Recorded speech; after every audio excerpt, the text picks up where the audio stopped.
Hi hello welcome to screen మస్తీ నేను మీ రాణి. సాయి ధరమ్ తేజ్ గత 3 రోజులుగా సోషల్ మీడియాలో మినీ యుద్ధమే చేస్తున్న సంగతి తెలిసిందే.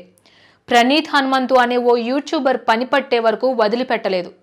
తేజ్ పట్టుబడి ట్వీట్ల మీద ట్వీట్లు వేసి తెలంగాణ సీఎం, డిప్యూటీ సీఎం అలాగే డీజీపీ మహిళా కమిషన్ స్పందించే వరకు వదిలిపెట్టలేదు.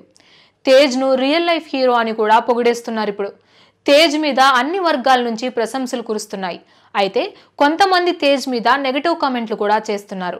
అలాంటి ఓ నెగటివ్ కామెంట్కు పూనం కౌర్ కౌంటర్ వేసేసింది. రేప్ అనే విషయం మీద తేజ్ స్పందించిన తీరుకు జల్సా సినిమాలోని ఓ సీన్ను చూపించాడు సదరు నెటిజన్. పడుకొని ఉన్న అమ్మాయిని రేప్ చేస్తే ఏమొస్తుంది అంటూ బ్రహ్మానందంతో పవన్ కళ్యాణ్ చెప్పే డైలాగ్ను చూపించి, ఇలాంటి వాటి వల్లే యూత్ చెడిపోతుందని, ముందు వీళ్ల మీద చర్యలు తీసుకోవాలంటూ సదరు నెటిజన్ కౌంటర్ వేశాడు. ఇక సదరు నెటిజన్ వేసిన ట్వీట్కు పూనం కౌర్ రిప్లై ఇచ్చింది.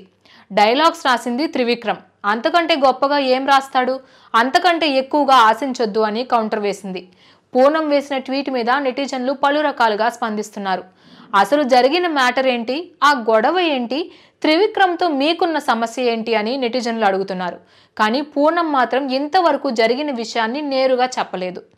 పూనం మాత్రం సందు దొరికినప్పుడల్లా త్రివిక్రమ్ మీద కౌంటర్లు వేస్తూనే ఉంటుంది.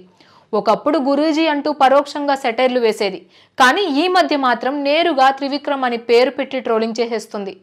జల్సా సినిమా వల్లే పూనం కౌర్ త్రివిక్రమ్లకు గొడవ వచ్చిందని అంతా చెబుతుంటారు. ఈ రూమర్ల మీద పూనం స్పందించింది. తాను ఎవ్వరి వద్దకు వెళ్లి సినిమా ఆఫర్లు ఇవ్వమని అడగలేదని కూడా క్లారిటీగా చెప్పేసింది.